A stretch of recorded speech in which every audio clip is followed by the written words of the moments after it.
Voilà, on va essayer de s'adapter pour que tout le monde arrive à suivre. Hein. Donc, je voudrais dire juste, hein, on va essayer que Lisa, tu puisses traduire un peu en même temps. Donc, pour l'instant, on ne va pas lire le texte. Donc, je voulais dire quelques mots de ma grand-mère maternelle, qui était une femme de caractère. Я вам скажу сейчас несколько слов моей прабабушки по маминой линии. У нее был очень сильный характер.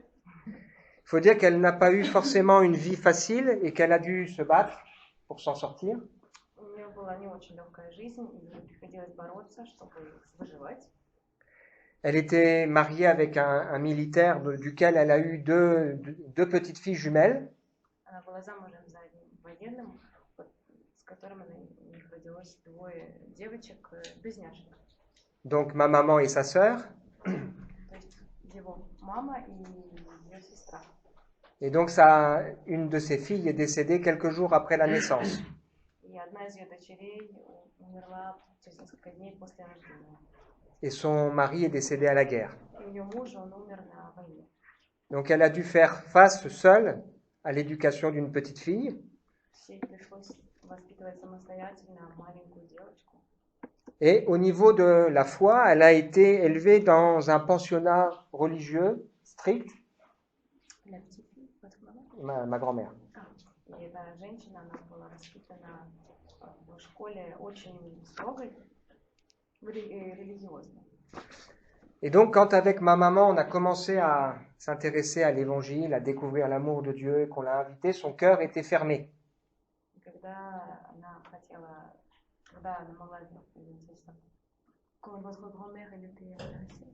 Quand moi et ma maman on s'est intéressés à l'évangile, le cœur de ma grand-mère était fermé. Когда Рафаэль со своей мамой интересовался религией, то сердце бабушки, оно было к этому закрыто. Mais un jour, ma sœur a manqué de mourir. Однажды его сестра была при смерти. Elle a dû crier à Dieu. Она закричала: Господи. Le Seigneur est intervenu et elle a donné son cœur au Seigneur. Он коснулся ее сердца, и она дала свое сердце Господу. Et donc, à 77 ans, elle s'est fait baptiser. 78 лет она приняла крещение. Elle avait souvent des expressions riches de sens. Она очень часто выражалась такими, у нее были очень часто выражения очень с богатым смыслом. Bon, si tu n'arrives pas, c'est pas grave. Elle disait, par exemple, quand on vieillit, il faut soigner l'emballage. Si tu peux pas, c'est pas grave. Et une autre encore, qui m'intéresse ce matin, elle disait, un aveugle, on le plaint, un sourd, on s'en moque. Un aveugle, on le plaint, ça veut dire on a de la compassion. Un sourd, celui qui n'entend pas, on se moque, on rigole. C'est pas grave. C'est vrai qu'elle disait ça parce qu'en vieillissant, elle entendait mal.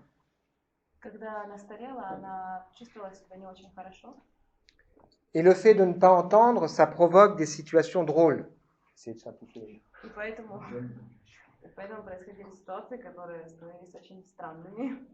On répond à côté, on répète des choses qui ont déjà été dites.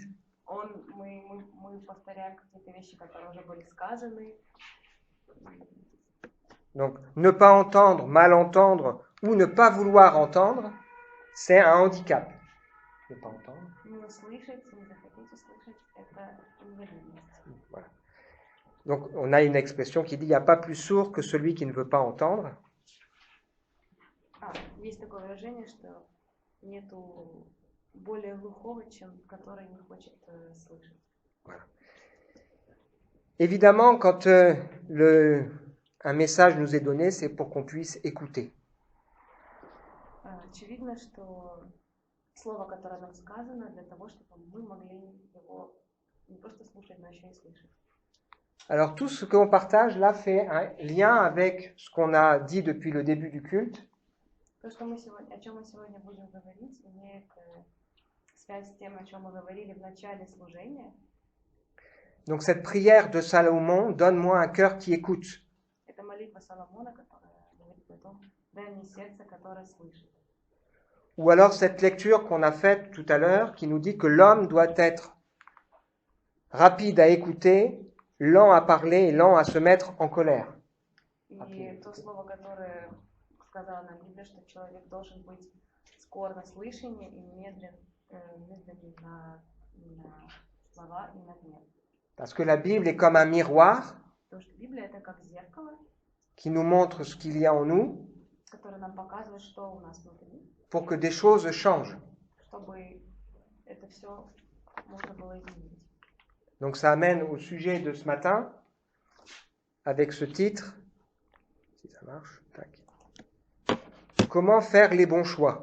И это нас направляет к сегодняшнему названию сегодняшнего служения. Как Voilà. делать правильный выбор? On a conscience que dans la vie, on a tous des choix régulièrement à faire qui peuvent avoir des conséquences. У нас у всех каждый день есть выбор. У нас есть Avec des conséquences. выбор с последствиями. То есть мы должны каждый день что-то выбирать. И, естественно, есть последствия.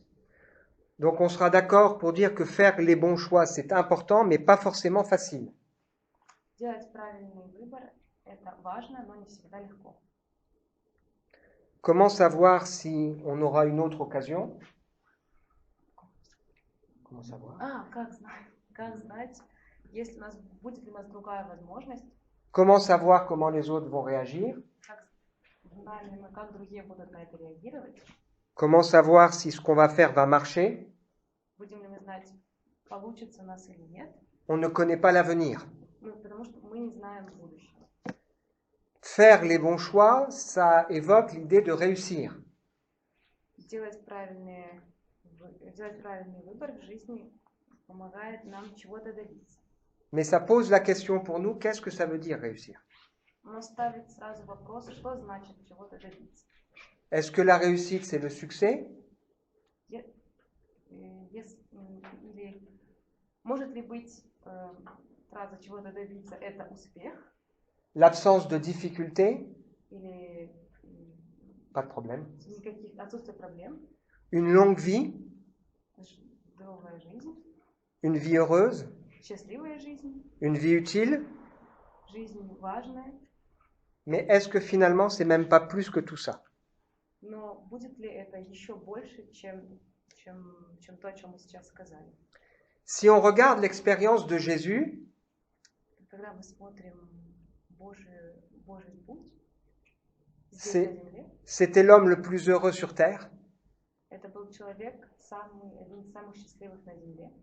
Pourtant un homme qui a souffert, но человек, который страдал, qui n'a pas eu une longue vie, у которого не было долгой жизни, qui n'a pas eu toujours le succès, у которого не всегда был успех, qui a fait des choses extraordinaires, который делал вещи действительно необычные, et qui a eu une vie toute courte, 33 ans. Жизнь у него была очень короткая, 33 года. Mais il a fait les bons choix. Но он делал правильный выбор. Parce qu'il a fait confiance en son père à quelqu'un de plus grand. Потому что он доверял своему отцу, кому-то великому. Donc l'idée de faire les bons choix, de réussir, nous projette aussi dans la vie éternelle.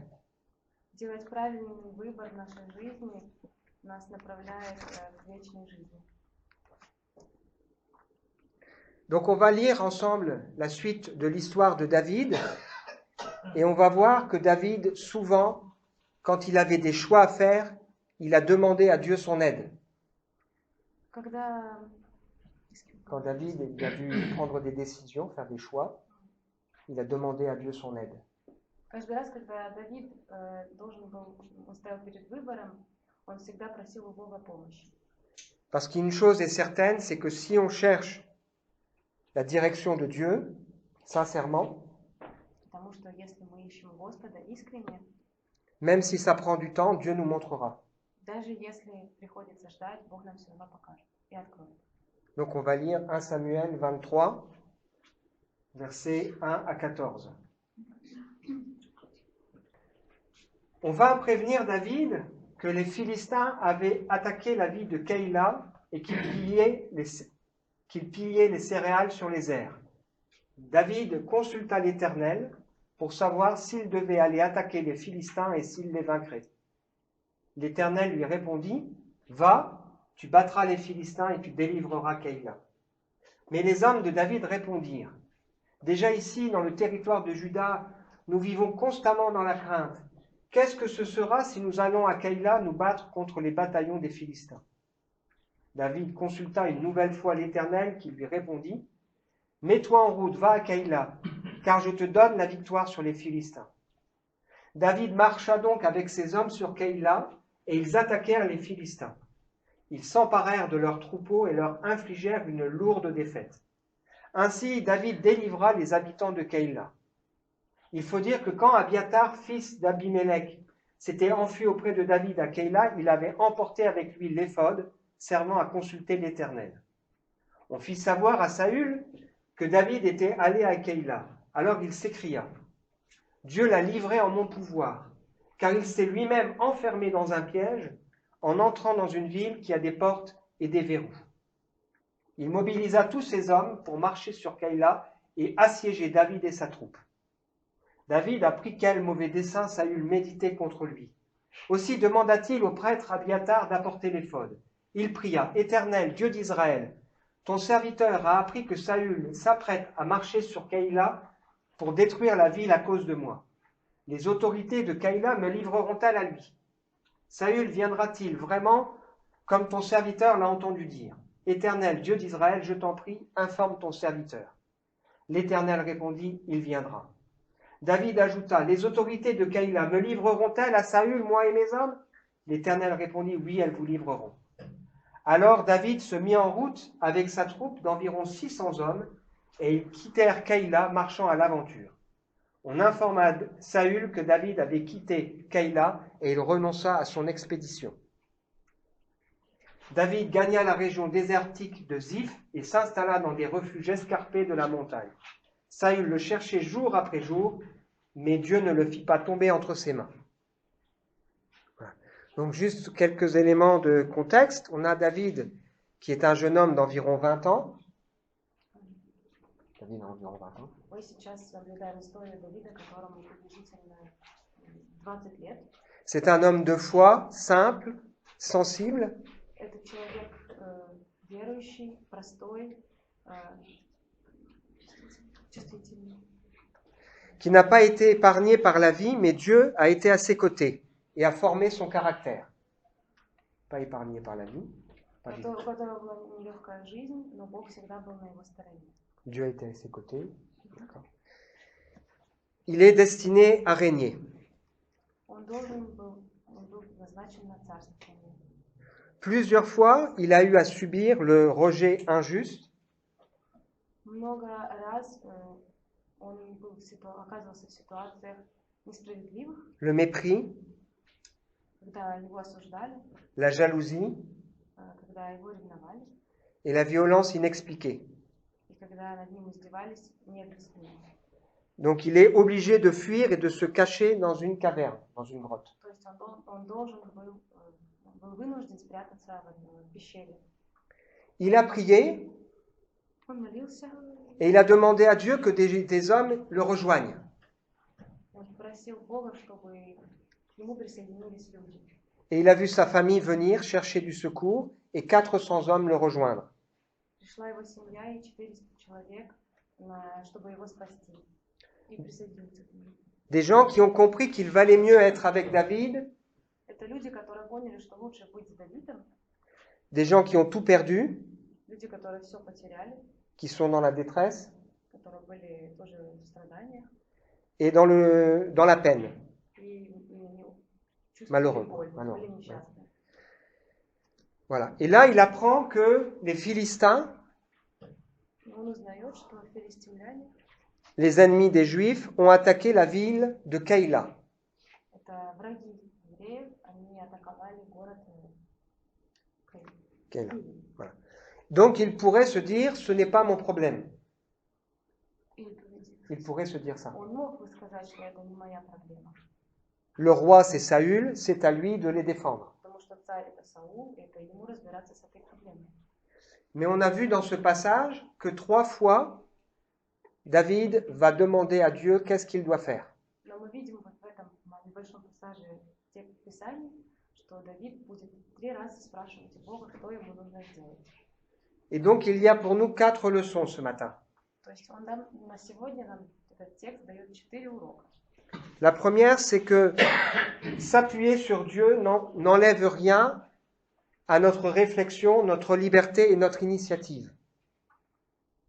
Что опираться на Господа не влияет на нашу свободу, наши инициативы и наши размышления.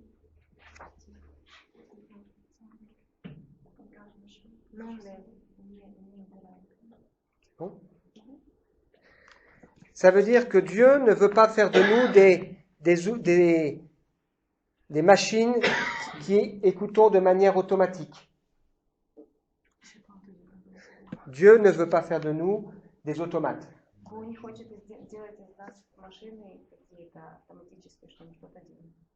Mais il veut nous donner une intelligence renouvelée. Une nouvelle intelligence. C'est bon? Oui. Et nous rendre participants de son œuvre. Cela passe forcément par l'obéissance et la consécration.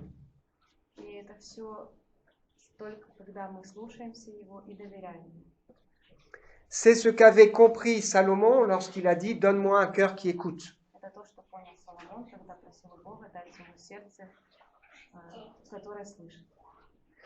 Donc lorsqu'on demande à Dieu ce qu'il faut faire, il faut le faire dans un état d'esprit de consécration et d'obéissance, avec le désir d'écouter.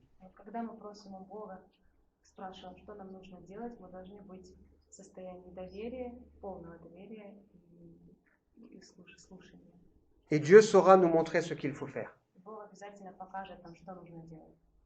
Récemment, Marie, tu m'as dit, mais comment je vais savoir si c'est bon? Je t'ai dit, t'inquiète pas, si tu demandes à Dieu sincèrement, il te montrera.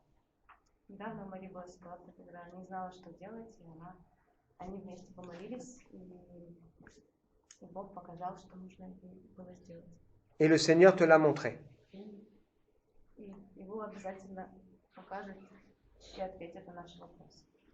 La fin de la lettre de Paul aux Romains, la fin du chapitre 11,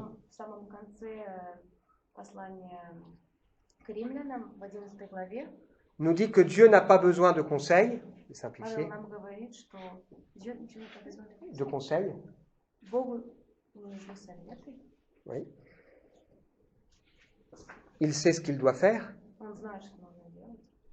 mais il nous invite, Paul nous invite, à cause de tout ça, à offrir nos corps à Dieu comme un sacrifice vivant.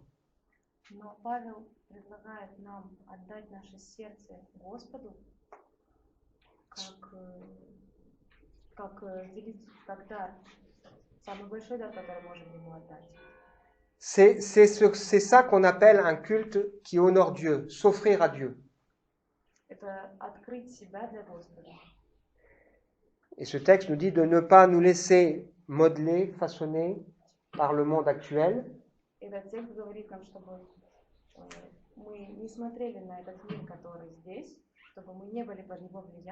Mais nous laisser transformer par une pensée nouvelle pour discerner la volonté de Dieu.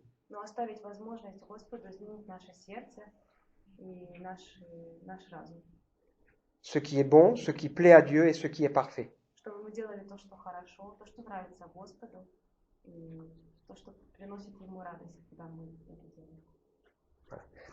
Et donc, il y a notre part personnelle qui passe par la consécration et l'obéissance, mais il y a aussi une transformation de notre caractère.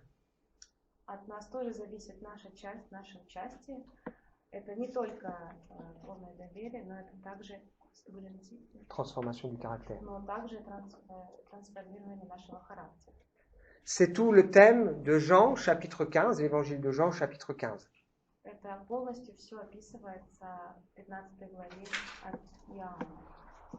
Qui nous dit que si nous voulons porter du fruit, nous devons être attachés à la vigne. Нормально ça? Если мы хотим давать добрые плоды, мы должны быть присоединены к лозе. Et que Dieu va couper des choses dans nos cœurs. И Бог будет срезать что-то ненужное в нашем сердце, Parce que sans lui, on ne peut rien faire. потому что без Него мы этого не сможем сделать. Nous apprendre à dépendre de lui. Мы должны быть зависимы от Него. Et quand on aura fait ça, tout ce qu'on demandera, il nous exaucera. И когда мы попросим, когда мы полностью доверимся Ему, все, что мы попросим, Он нам даст. Pour que Dieu soit glorifié Для того, чтобы Его имя было возвеличено, et que notre joie soit complète. чтобы у нас радость была совершенной. Et Jésus ajoute qu'il n'y a pas de plus grand amour que de donner sa vie pour ses amis. Бог также добавляет, что нет большей любви, чтобы отдать свою жизнь, donner sa vie pour Ses amis. за своих друзей. Et qu'il nous considère comme ses amis à qui il donne sa vie. И Он называет нас своими друзьями, за которых Он отдал свою жизнь. Et à qui il veut révéler ce qu'il va faire. И которым Он хочет показать, что Он будет делать. Pour que quand on prie, il nous exauce. Поэтому, когда мы молимся, Он нас слышит, и нам отвечает. Donc, une des premières leçons, c'est que nous devons réfléchir Это первый урок, который мы должны выучить, это что вы должны думать et prier pour que le Seigneur nous montre, en nous offrant à lui. и молиться, чтобы Господь нам показал. La deuxième leçon, c'est que faire les bons choix, ça touche aussi les autres. On va dire ça comme ça. C'est simple.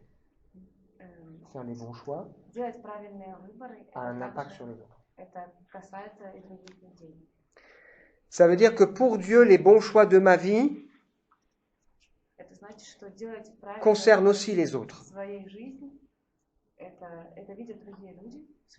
Les autres gens regardent ça et ils voient ça qu'on fait les bons choix. Pas tout à fait.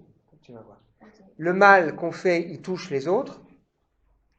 Quand on fait le mal, on touche Когда les мы autres. делаем что-то плохое, это касается других людей.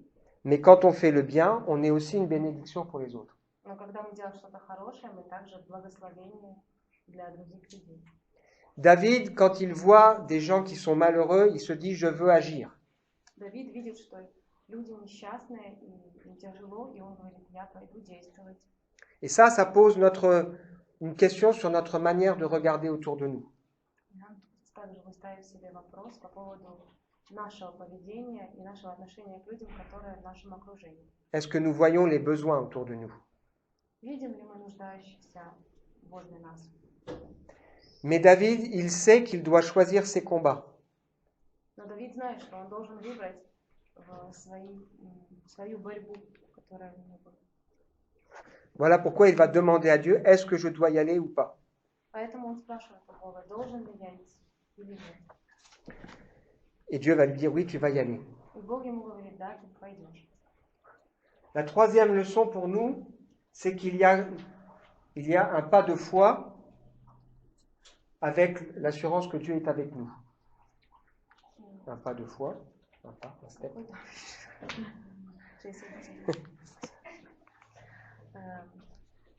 Делать правильный выбор – это также очень важно, потому что это шаг, который является нашей страховкой, что Бог с нами. Это значит, что мы показываем людям, что Господь Он с нами. Dieu dit à David, oui, tu vas y aller. Бог говорит Давиду, ты пойдешь. Mais les gens qui sont avec David ont peur. Но люди, которые были с Давидом, они боялись. Et ils se disent, bah, on a déjà assez avec nous, pourquoi on irait aider les autres?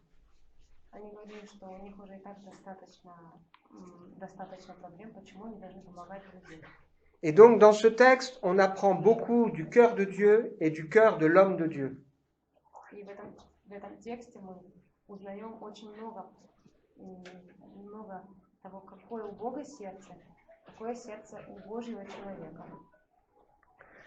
David redemande à Dieu, est-ce que vraiment je dois y aller?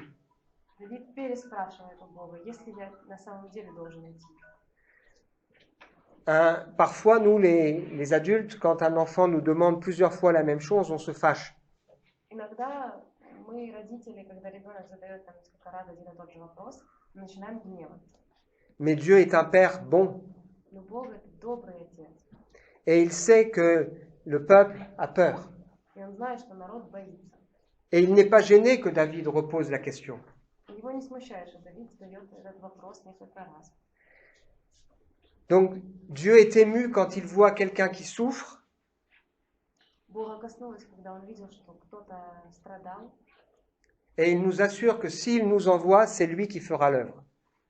И Он говорит, что если это Он направляет нас, то Он нам будет помогать. И Он будет совершать свое дело.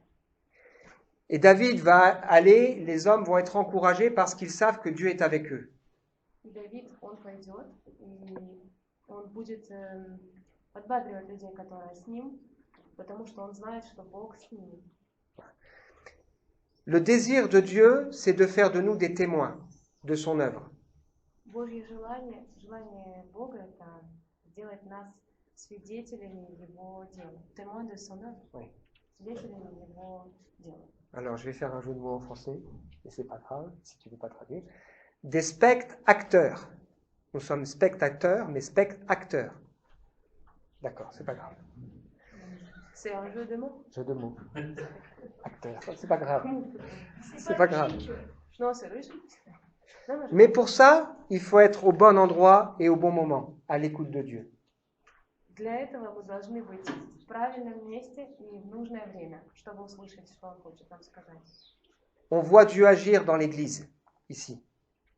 Мы видим, как Бог действует в церквях и как Он действует здесь, в церкви. Cette semaine, Marie m'a parlé d'une bénédiction avec son fils. На этой неделе Мария говорила о благословении с ее сыном. On a prié et il y a eu une demande de pardon. Мы молились, и он попросил у нее прощения.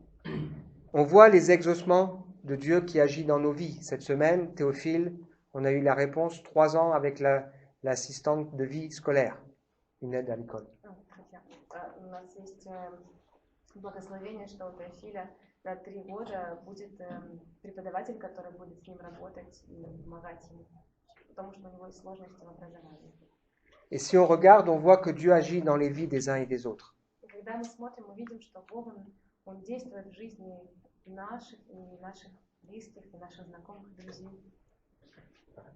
Quatrième leçon, c'est que faire les bons choix n'empêche pas la méchanceté et les gens d'être ingrats, par reconnaissance. Сделать méchanceté des autres? Oui. Делать правильные выборы в жизни не мешает тому, что люди будут идти против нас и действовать против нас. Ce texte à vue humaine, il est surprenant. Étonnant. Этот текст по поводу человеческой жизни, он удивительный. Dieu leur dit d'y aller. Бог говорит идти. Il donne la victoire. Он дает победу. Hein? Et puis le roi Saül décide d'en profiter pour attaquer David. А царь Саул, он использует эту возможность, чтобы атаковать и напасть на Давида. David se demande si les gens qu'il a délivrés vont le trahir. David se demande Давид спрашивает si les gens самого себя, qu'il a aidés vont le trahir. Trahir, ouais, un autre mot que trahir. Vont le dénoncer, vont le livrer à Saül. Ouais, un autre mot que vont le vendre. Ouais.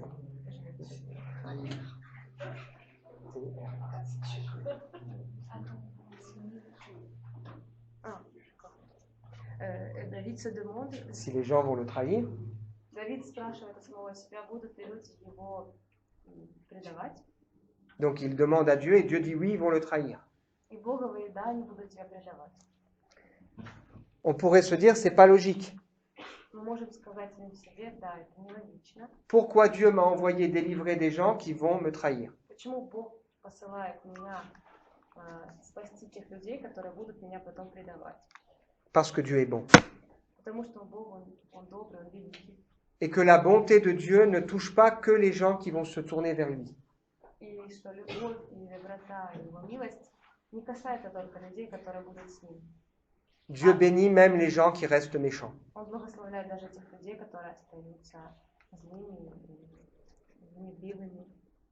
Et Dieu ne veut pas nous utiliser uniquement quand les gens vont écouter, Бог не хочет использовать нас только тогда, когда люди они будут нас слышать, mais même si les gens n'écoutent pas. но даже если люди нас не слушают. Nous ne sommes pas appelés à bénir seulement ceux qui font du bien, mais aussi ceux qui font du mal. И мы призваны благословлять не только тех, кто делает добро, но также и тех, кто делает нам зло. Quand David va partir, Когда Давид va partir pour faire l'œuvre, va partir de la ville qu'il a когда délivrée, Давид уйдет из города, которого он освободил, au départ ils étaient 400, à la fin ils sont 600. вначале их было 400, и в конце их будет 600, Parce qu'il y a 200 hommes qui ont compris le cœur de David. потому что 200 человек поняли, какое сердце у Давида. Un homme qui est bon et qui marche avec Dieu. Человек, который добрый, который идет вместе с Господом. Voilà. Et c'est dans ce contexte que David va écrire le psaume 63 qu'on va lire pour terminer. И это в этих C'est условиях 62 Давид peut-être. напишет псалом, Ouais. Psaume de David lorsqu'il était dans le désert de Juda. псалом Давида, когда он был в пустыне. Ouais. Ô Dieu, tu es mon Dieu, c'est toi que je recherche. Mon âme a soif de toi, mon corps ne cesse de languir après toi comme une terre aride, desséchée et sans eau. C'est pourquoi dans ton sanctuaire, je te contemple pour admirer ta puissance et ta gloire. Car ton amour vaut bien mieux que la vie. Aussi mes lèvres chantent sans cesse tes louanges. Oui, je veux te louer tout au long de ma vie. Je lèverai mes mains pour m'adresser à toi. Mon cœur sera comblé comme en un bon festin. Le corps se rassasie de mes gras et succulents. Je crierai de joie en chantant tes louanges. Lorsque je suis couché, mes pensées vont vers toi. Je médite sur toi tout au long de la nuit. Oui, tu es mon appui. Je suis dans l'allégresse à l'ombre de tes ailes. Je demeure attaché fidèlement à toi et ta puissance me soutient. Qu'ils aillent à leur perte, ceux qui veulent ma mort. Qu'ils soient entraînés au tréfonds de l'abîme. Qu'ils soient livrés au tranchant de l'épée, que leur corps soit donné en pâture au chacal. Le roi trouvera en Dieu la source de sa joie. Ceux qui dans leur serment prennent Dieu à témoin s'en féliciteront, tandis que les menteurs auront la bouche close. Voilà, conclusion pour nous. C'est une question importante que de savoir si on fait les bons choix, qui nous invite à réfléchir sur notre vision du monde, sur la réussite. Сегодняшний вывод на сегодня, что мы должны, это очень важный вопрос, думать о том, как делать правильный выбор, что такое правильный выбор, что такое достигать чего-то, и что такое счастье, и также задумываться о нашем видении мира и жизни. Et si on comprend qu'on ne maîtrise pas tout, on sait qu'on a besoin de l'aide de Dieu. Mais sommes-nous prêts à l'écouter? Но если мы понимаем, что мы не осознали, не поняли все, что нам нужна помощь от Бога, готовы ли мы Его услышать? Est-ce que je suis prêt à regarder aussi les besoins autour de moi? Готов ли я видеть нужды в моем окружении? Et il y a forcément à un moment donné un pas de foi. David a dû faire confiance à Dieu. И также, естественно, однажды мы должны понять о том, что мы должны понять то, что есть и вера. Верим ли мы в то, что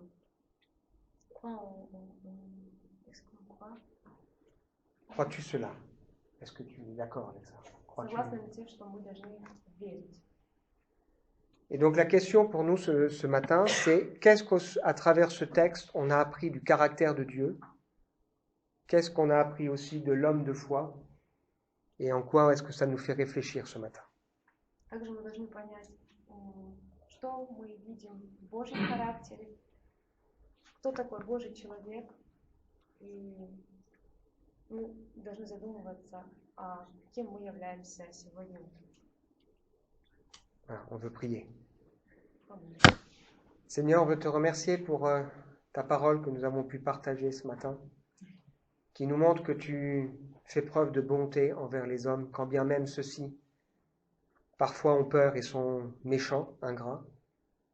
Merci Seigneur parce que celui qui cherche sincèrement ta face avec le désir de t'écouter, de t'obéir, de vivre et de marcher dans tes voies, tu lui montres et tu l'éclaires.